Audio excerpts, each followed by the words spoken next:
ask, because the Vice Chair and other members have brought out that connection.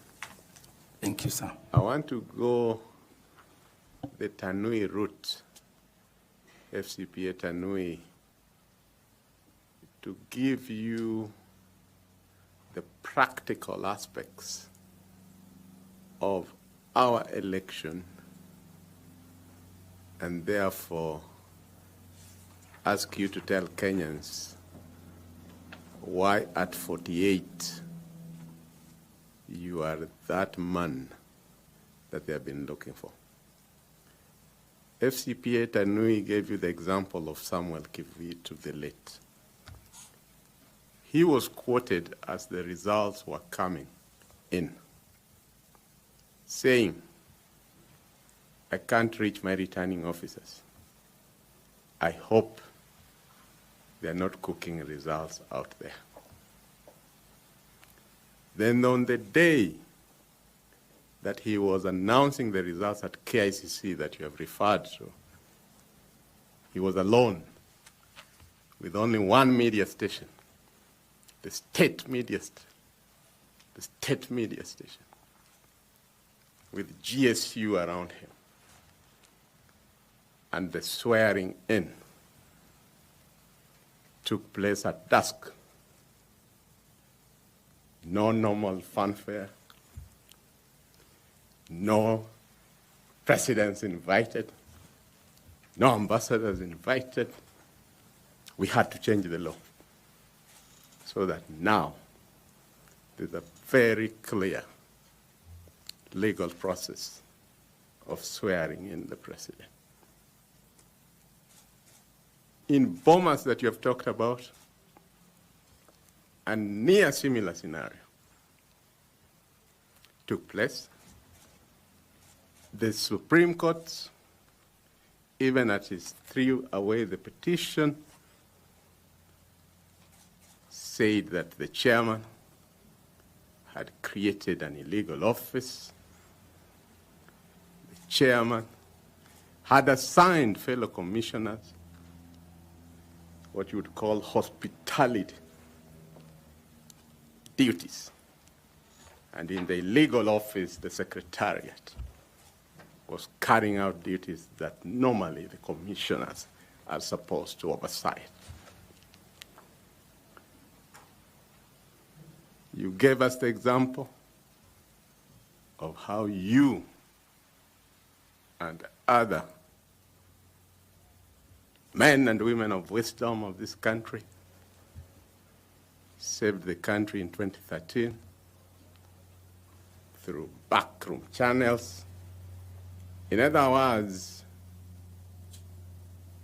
the pressure cooker, you released it to release the gas to the Supreme Court that was created by the 2010 Constitution because of the 2007.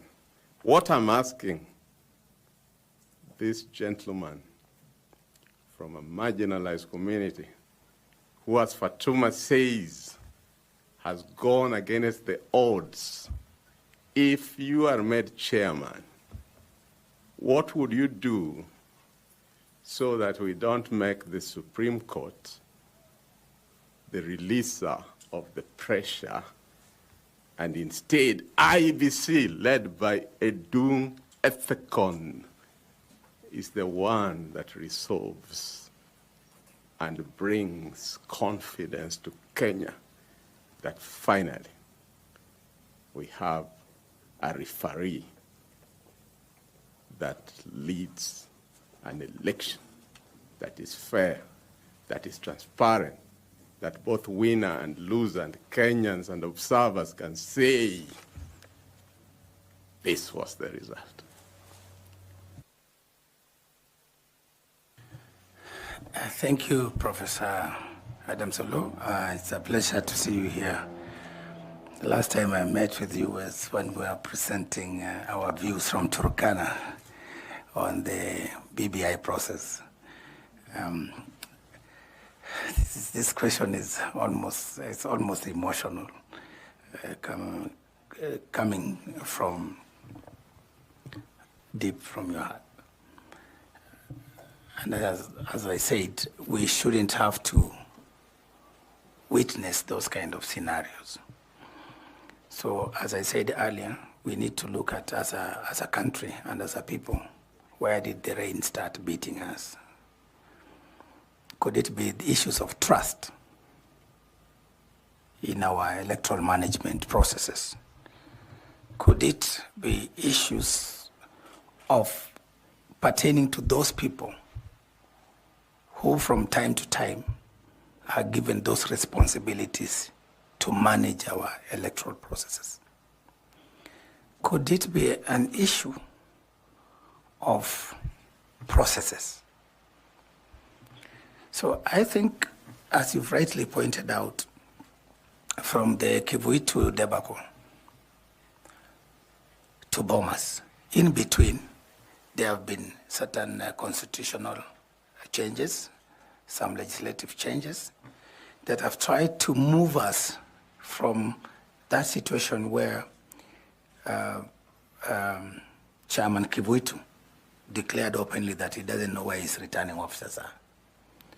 And in the recent elections, as recent as 2013, 2017, and to date, we've witnessed a situation where the returns from the polling stations and the constituency tallying centers actually reach the final tallying center.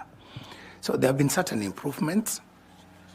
For example, because I know most of the time voting might not be the real problem, but where the elephant in the room is in the manner in which we handle our results, the manner in which we tally, tabulate, count, tabulate, tally, and then transmit. So we've seen certain improvements through the use of technology, the RTS, the ERTS, the Electronic Result Transmission System, as we witnessed last time. We've seen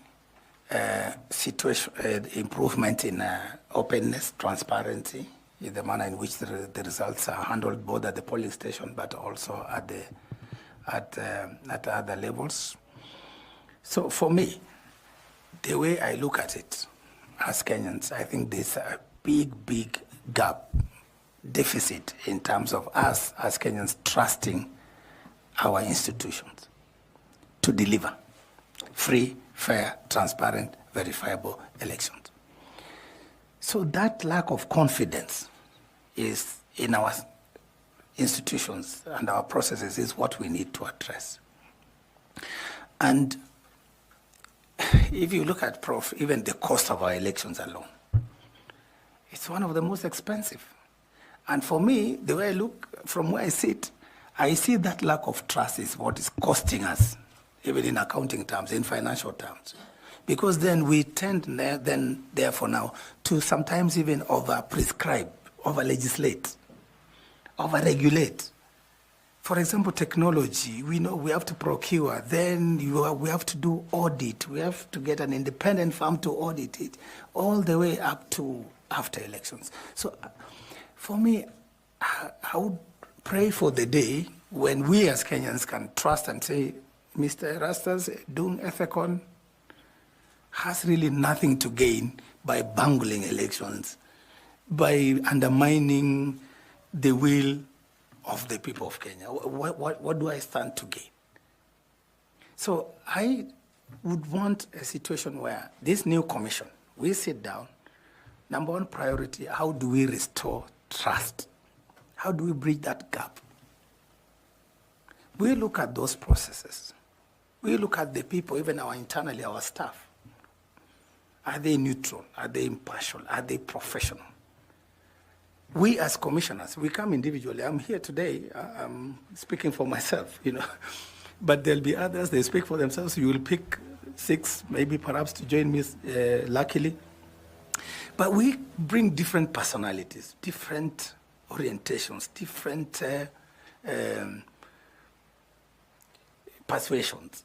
So we need to reconcile all that and look at the law and say, look, the Constitution, Article 73, tells us the position you occupy as a commissioner, as chair, and as secretariat is a commission of trust by the people of Kenya.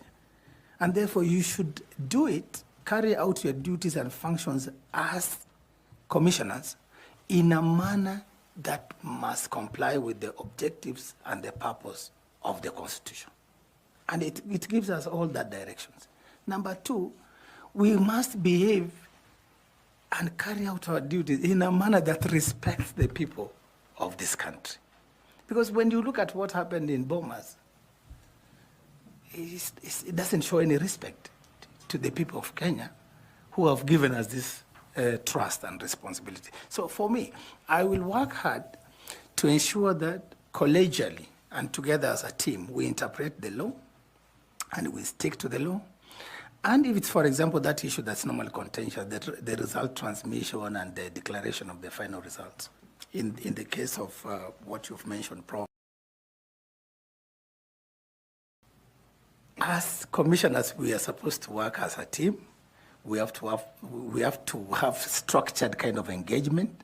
Our decision making must be such that we make decisions based on the law. And where we have disagreements, we should be able actually to record, to air those disagreements, say, I disagree with this, but it has to be recorded. For example, in the case of that presidential results, the law and in the rulings of the Supreme Court, the results at the polling stations are final. The results recorded in Form 34A. So the role of the chair is to return and declare as they are. No alteration, no anything. But then our role as a commission, collectively,